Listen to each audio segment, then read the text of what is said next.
ಸ್ನೇಹಿತರೆ, ಜಗತ್ತಿನ ಒಟ್ಟು ಭೂಭಾಗದಲ್ಲಿ ಸರ್ಫೇಸ್ ಭೂಭಾಗದಲ್ಲಿ ಮಿಡಲ್ ಈಸ್ಟ್ ಅಥವಾ ಮಧ್ಯಪ್ರಾಚ್ಯ ಇರೋದು ಬರೀ 4.9% ಭೂಮಿ ಮಾತ್ರ.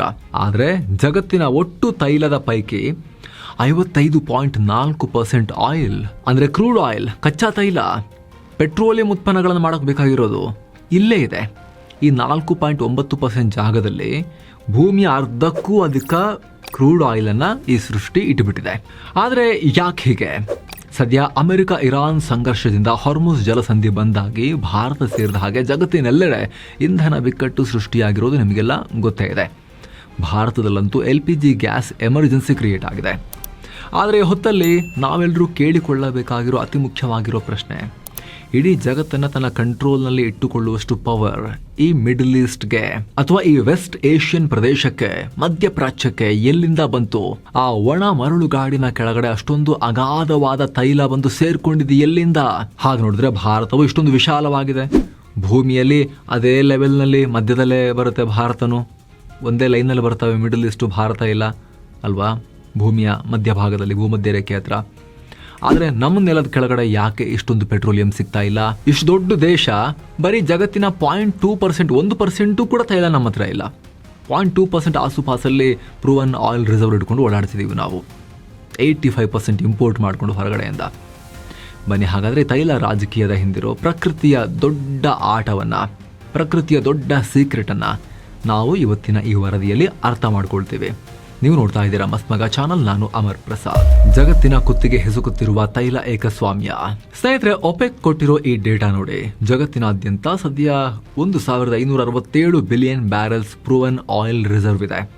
ಅಂದ್ರೆ ಭೂಮಿಯ ಒಳಗಡೆ ಪ್ರೂವ್ ಆಗಿರೋ, ಸಾಬೀತಾಗಿರೋ ತೈಲ ನಿಕ್ಷೇಪ. ಈ ಲೆಕ್ಕ ನೋಡಿದಾಗ ಜಗತ್ತಿನ ಅತಿ ಹೆಚ್ಚು ಆಯಿಲ್ ರಿಸರ್ವ್ ಇರೋದು ಮಿಡಲ್ ಈಸ್ಟ್ ನಲ್ಲಿ ಅಲ್ಲ, ಬದಲಾಗಿ ಸೌತ್ ಅಮೆರಿಕದ ವೆನೆಜುವೆಲಾದಲ್ಲಿ. ಅಲ್ಲಿ ಬರೋಬ್ಬರಿ 303 ಬಿಲಿಯನ್ ಬ್ಯಾರೆಲ್ ತೈಲ ಅಡಗಿದೆ. ಆದರೆ ಎಷ್ಟೊಂದು ಸಂಪತ್ತಿದ್ರೂ ಕೂಡ ವೆನೆಜುವೆಲಾ ಜಾಗತಿಕ ಲೀಡರ್ ಅಲ್ಲ. ಕಾರಣ ಆಯಿಲ್ ಕ್ವಾಲಿಟಿ. ಅಲ್ಲಿ ಸಿಗೋದು ಹೆವಿ ಕ್ರೂಡ್. ಅದು ನಮ್ಮ ರಸ್ತೆಗಳಿಗೆ ಹಾಕೋ ಡಾಂಬರ್ ಅಷ್ಟು ಗಟ್ಟಿ ಇರುತ್ತೆ. ಅದನ್ನ ಭೂಮಿಯಿಂದ ತೆಗೆಯೋದು, ರಿಫೈನ್ ಮಾಡೋದು ತುಂಬಾ ದುಬಾರಿ ಕೆಲಸ. ಅದಕ್ಕೆ ಪ್ರತ್ಯೇಕವಾಗಿ ಹೆವಿ ಕ್ರೂಡ್ ರಿಫೈನ್ ಮಾಡೋ ರಿಫೈನರಿಗಳೇ ಬೇಕು. ಜೊತೆಗೆ ಅಲ್ಲಿನ ರಾಜಕೀಯ ವ್ಯವಸ್ಥೆ ಕೂಡ ಸ್ಥಿರವಾಗಿಲ್ಲ. ಹೀಗಾಗಿ ತೈಲ ರಾಜಕಾರಣದಲ್ಲಿ ವೆನೆಜುವೆಲಾ ಆಟಕ್ಕುಂಟು ಲೆಕ್ಕಕ್ಕಿಲ್ಲ. ಇನ್ನೊಂದು ಕಡೆ ಸೂಪರ್ ಪವರ್ ಅಮೆರಿಕ. ಸದ್ಯ ಅಮೆರಿಕ ಜಗತ್ತಿನ ಅತಿದೊಡ್ಡ ತೈಲ ಉತ್ಪಾದಕ ರಾಷ್ಟ್ರ. ಪ್ರತಿದಿನ 13.5 ಮಿಲಿಯನ್ ಬ್ಯಾರೆಲ್ಸ್ ಉತ್ಪಾದನೆ ಮಾಡ್ತಿದೆ. ಆದರೆ ಇದು ಸಹಜವಾಗಿ ಸಿಗೋ ಆಯಿಲ್ ಅಲ್ಲ, ಬಂಡೆಗಳ ನಡುವೆ ಸಿಲುಕಿರೋ ಶೇಲ್ ಆಯಿಲ್. ನೀರು ಮತ್ತು ಕೆಮಿಕಲ್ ಬಳಸಿ ಬಂಡೆ ಒಡೆದು ಇದನ್ನು ತೆಗೆಯೋದು ಅತಿ ದುಬಾರಿ ಪ್ರಕ್ರಿಯೆ ಮತ್ತು ಹೈಟೆಕ್ ಪ್ರಕ್ರಿಯೆ.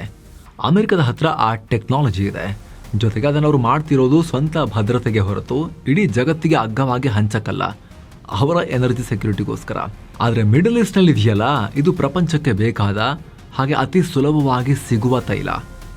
ಜಗತ್ತಿನ ಒಟ್ಟು 1567 ಬಿಲಿಯನ್ ಬ್ಯಾರೆಲ್ಸ್ ತೈಲದಲ್ಲಿ ಕೇವಲ ಸೌದಿ, ಇರಾನ್, ಇರಾಕ್ ಮತ್ತು UAE ಸೇರಿದ ಹಾಗೆ ಮಿಡಲ್ ಈಸ್ಟ್ ನಲ್ಲೇ 868.7 ಬಿಲಿಯನ್ ಬ್ಯಾರೆಲ್ ತೈಲ ಅಡಗುಬಿಟ್ಟಿದೆ. ಮ್ಯಾಪ್ ನೋಡಿ. ಜಗತ್ತಿನ 148 ಮಿಲಿಯನ್ ಚದರ ಕಿಲೋಮೀಟರ್ ಭೂಮಿಯಲ್ಲಿ ಕೇವಲ 7.3 ಮಿಲಿಯನ್ ಚದರ ಕಿಲೋಮೀಟರ್ ಜಾಗದಲ್ಲಿ ಇಷ್ಟು ಸಂಪತ್ತು ಅಡಿಗೆ ಸೇರ್ಕೊಂಡ್ಬಿಟ್ಟಿದೆ. ಅಮೆರಿಕ, ವೆನೆಜುವೆಲಾ ಹೊರತುಪಡಿಸಿ ಜಗತ್ತಿನ ಅರ್ಧಕ್ಕಿಂತ ಹೆಚ್ಚು ತೈಲ ಇರೋದು ಇದೇ ಸಣ್ಣ ಜಾಗದಲ್ಲಿ. ಇದರ ಜೊತೆಗೆ ಜಗತ್ತಿನ 40% ನ್ಯಾಚುರಲ್ ಗ್ಯಾಸ್ ಇರೋದು ಕೂಡ ಇಲ್ಲೇ ನೋಡಿ. ಬರೀ ತೈಲ ಮಾತ್ರ ಅಲ್ಲ, ಅರ್ಧಕ್ಕಿಂತ ಜಾಸ್ತಿ, ಹತ್ತತ್ರ ಅರ್ಧದಷ್ಟು ನ್ಯಾಚುರಲ್ ಗ್ಯಾಸು ಇಲ್ಲೇ ಅಡಿಗೆ ಸೇರ್ಕೊಂಡ್ಬಿಟ್ಟಿದೆ.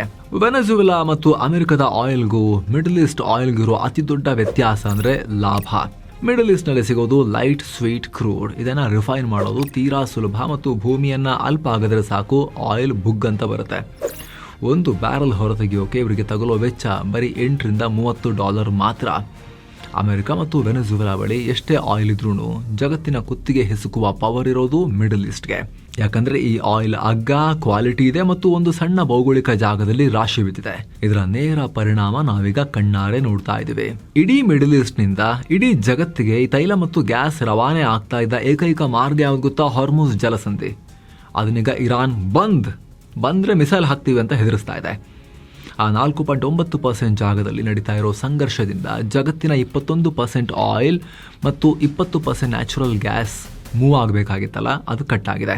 ಮಿಡಲ್ ಈಸ್ಟ್ ನಲ್ಲಿತ್ತು ಟೆಥಿಸ್ ಸಮುದ್ರ. ಇದು 250 ಮಿಲಿಯನ್ ವರ್ಷಗಳ ಕಥೆ. ಎಸ್ ಸ್ನೇಹಿತರೆ, ತೈಲದ ಕಥೆ ಶುರುವಾಗೋದು ಸುಮಾರು 250 ಮಿಲಿಯನ್ ವರ್ಷಗಳ ಹಿಂದೆ, ಅಂದರೆ ಲೇಟ್ ಟ್ರಯಾಸಿಕ್ ಮತ್ತು ಅರ್ಲಿ ಜುರಾಸಿಕ್ ಕಾಲದಲ್ಲಿ.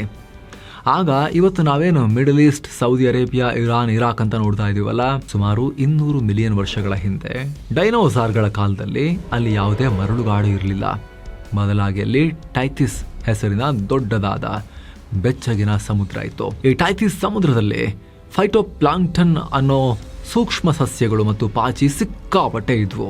ಈ ಸೂಕ್ಷ್ಮ ಸಸ್ಯಗಳು ಮತ್ತು ಪಾಚಿಗಳು ತಮ್ಮ ಜೀವಿತಾವಧಿ ಮುಗಿದ ಮೇಲೆ ಸತ್ತು ಸಮುದ್ರದ ತಳ ಸೇರ್ತಾ ಇದ್ವು. ಹೀಗೆ ಲಕ್ಷಾಂತರ ವರ್ಷಗಳ ಕಾಲ ಸತ್ತ ಜೀವಿಗಳ ರಾಶಿ ಸಮುದ್ರದ ತಳದಲ್ಲಿ ಶೇಖರಣೆ ಆಗ್ತಾನೆ ಹೋಯ್ತು. ಅದರ ಮೇಲೆ ಮರಳು, ಮಣ್ಣು, ಉಪ್ಪು ಎಲ್ಲವೂ ಸೇರಿ ಕಿಲೋಮೀಟರ್ ಗಟ್ಟಲೆ ದಪ್ಪದ ಪದರಗಳು ಸೃಷ್ಟಿಯಾದವು. ಲಕ್ಷಾಂತರ ವರ್ಷಗಳ ಕಾಲ ಇದು ಮುಂದುವರಿತಾನೆ ಹೋಯ್ತು. ಒಂದ್ ಕಡೆ ಭೂಮಿಯ ಆಳದಿಂದ ಬರ್ತಾ ಇದ್ದ ಅಗಾಧವಾದ ಶಾಖ, ಇನ್ನೊಂದು ಕಡೆ ಮೇಲಿದ್ದ ಮಣ್ಣು ಮತ್ತು ನೀರಿನ ವಿಪರೀತ ಒತ್ತಡ.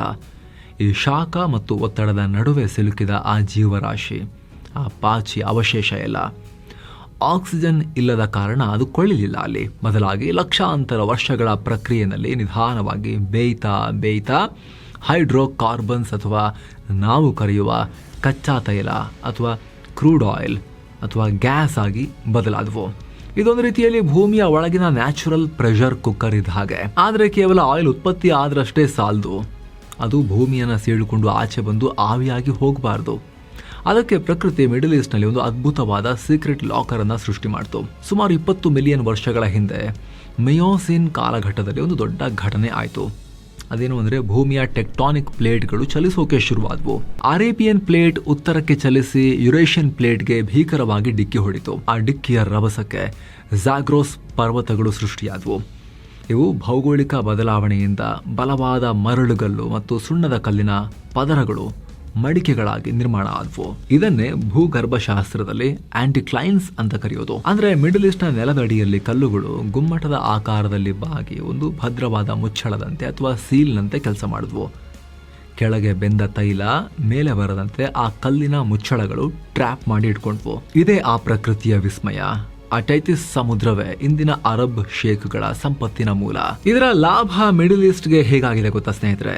ಸೌದಿ ಅರೇಬಿಯಾದಲ್ಲಿ ಒಂದು ಬ್ಯಾರಲ್ ಆಯಿಲ್ ಹೊರತೆಗೆಯೋಕೆ ತಗುಲೋ ವೆಚ್ಚ $8 ಮಾತ್ರ. ಆದರೆ ಅಮೆರಿಕದಲ್ಲಿ $68 ಆಗುತ್ತೆ.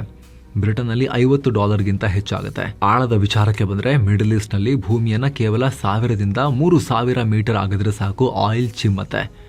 ಆದರೆ ಬೇರೆ ರಾಷ್ಟ್ರಗಳು ಸಮುದ್ರದ ಮಧ್ಯೆ ಡ್ರಿಲ್ ಮಾಡಬೇಕು ಅಂದ್ರೆ 7000 ಮೀಟರ್ ವರೆಗೂ ಕೊರಿಬೇಕಾಗತ್ತೆ. ಇದು ಪ್ರಕೃತಿ ಮಿಡಲ್ ಈಸ್ಟ್ಗೆ ಕೊಟ್ಟಿರೋ ಅತಿ ದೊಡ್ಡ ಲಾಟ್ರಿ.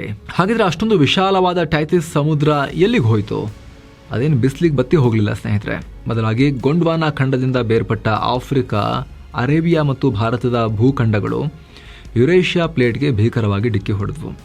ಈ ಮಹಾಘರ್ಷಣೆಗೆ ಸಮುದ್ರದ ತಳಭಾಗ ಮೇಲಕ್ಕೆ ಬಂದು ಹಿಮಾಲಯ, ಆಲ್ಪ್ಸ್ನಂಥ ಪರ್ವತಗಳು ಸೃಷ್ಟಿಯಾದವು. ಟೆಕ್ಟಾನಿಕ್ ಪ್ಲೇಟ್ಗಳ ಚಲನೆ ಆ ಇಡೀ ಸಮುದ್ರವನ್ನೇ ನುಂಗ್ ಹಾಕಿ ನೀರನ್ನೆಲ್ಲ ಬೇರೆ ಸಾಗರಗಳಿಗೆ ದಬ್ಬಿಡ್ತು. ಭಾರತಕ್ಕೆ ಪ್ರಕೃತಿ ಮಾಡಿದ ಮಹಾ ಮೋಸ. 140 ಕೋಟಿ ಜನಸಂಖ್ಯೆ ಇರೋ ರಾಷ್ಟ್ರ ಬೇರೆಯವ್ರ ಹತ್ರ ಬೇಡಬೇಕು ಕೊಡಿ ಕೊಡಿ ಕೊಡಿ ಅಂತ ಹೇಳಿ. ಇದೆಂತ ಪರದಾಟ? ಇದಕ್ಕೆ ಕಾರಣ ಭೌಗೋಳಿಕ ದುರಂತ ಅಥವಾ ಪ್ರಕೃತಿ ನಮಗೆ ಮಾಡಿದ ಅತಿ ದೊಡ್ಡ ಮೋಸ ಅಂತಾನೆ ಹೇಳ್ಬೋದು. ಇಂದಿನ ಮಿಡಲ್ ಈಸ್ಟ್ ಅಥವಾ ಅಂದಿನ ಟೈಥಿಸ್ ಸಮುದ್ರ ಕೆಳಗಡೆ ಶಾಂತವಾಗಿ ಆಯಿಲ್ ಸೃಷ್ಟಿ ಮಾಡ್ಕೊಳ್ತಿದ್ದಾಗ ಭಾರತ ಒಂದ್ ಕಡೆ ಸುಮ್ಮನೆ ಕೂರ್ಲಿಲ್ಲ. ಭಾರತದ ಭೂಖಂಡ ಆಗ ಗೊಂಡ್ವಾನಾ ಅನ್ನೋ ಬೃಹತ್ ಖಂಡದ ಭಾಗ ಆಗಿತ್ತು. ಅದು ಆಫ್ರಿಕಾ, ಅಂಟಾರ್ಟಿಕಾಗಳಿಗೆ ಅಂಟ್ಕೊಂಡಿತ್ತು. ನಂತರ ಅಲ್ಲಿಂದ ಬೇರ್ಪಟ್ಟ ಭಾರತದ ಭೂಖಂಡ ಉತ್ತರದ ಕಡೆಗೆ ಅಂದರೆ ಏಷ್ಯಾ ಖಂಡದ ಕಡೆಗೆ ಚಲಿಸೋಕೆ ಶುರು ಮಾಡ್ತು. ಭಾರತದ ಪ್ಲೇಟ್ ಚಲಿಸಿದ ವೇಗ ಇದೆಯಲ್ಲ, ಅದು ಭೂಮಿಯ ಇತಿಹಾಸದಲ್ಲೇ ಅತ್ಯಂತ ವೇಗವಾದ ಚಲನೆ ಆಗಿತ್ತು.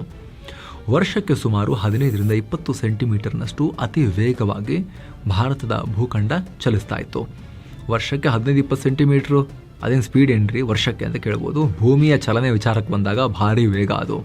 ತೈಲ ಸೃಷ್ಟಿಯಾಗಬೇಕು ಅಂದರೆ ಭೂಮಿಯ ಕೆಳಗಡೆ ಒಂದು ಶಾಂತವಾದ ವಾತಾವರಣ ಬೇಕು. ತೈಲ ನಿಧಾನವಾಗಿ ಬೇಯೋಕೆ ಟೈಮ್ ಬೇಕು. ಆದರೆ ಭಾರತದ ಭೂಖಂಡ ಸಿಕ್ಕಾಪಟ್ಟೆ ವೇಗವಾಗಿ ಚಲಿಸಿ ಮೂವಾದ ಪರಿಣಾಮ ಭೂಮಿಯ ಒಳಗಡೆ ವಿಪರೀತ ಅಸ್ಥಿರತೆ ಇತ್ತು. ಅಷ್ಟು ಮಾತ್ರ ಅಲ್ಲ, ಭಾರತದ ಪ್ಲೇಟ್ ಹೋಗಿ ಏಷ್ಯಾ ಖಂಡಕ್ಕೆ ಮಹಾ ಘರ್ಷಣೆಯೊಂದಿಗೆ ಡಿಕ್ಕಿ ಹೊಡಿತು. ಆ ಡಿಕ್ಕಿಯ ರಭಸಕ್ಕೆ ಭೂಮಿ ಮೇಲಕ್ಕೆದ್ದು ಇವತ್ತಿನ ಹಿಮಾಲಯ ಪರ್ವತಗಳು ಸೃಷ್ಟಿಯಾದವು.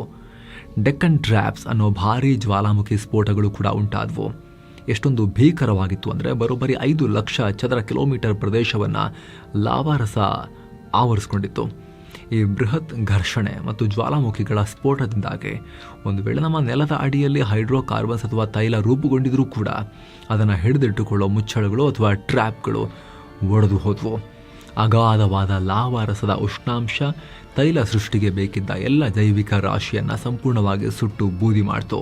ಹೀಗಾಗಿ ತೈಲವೆಲ್ಲ ಆವಿಯಾಗಿ ನಾಶವಾಗಿ ಹೋಯಿತು. ಇದರ ನೇರ ಪರಿಣಾಮ ನಾವಿವತ್ತು ಇಂಥ ಕ್ರೈಸಿಸ್ ಟೈಮ್ನಲ್ಲಿ ಕಣ್ಣಾರೆ ಅನುಭವಿಸ್ತಾ ಇದ್ದೀವಿ, ನೋಡ್ತಾ ಇದ್ದೀವಿ. ಭಾರತದ ದೈನಂದಿನ ಆಯಿಲ್ ಬಳಕೆ 5.5 5.6 ಮಿಲಿಯನ್ ಬ್ಯಾರೆಲ್ಸ್.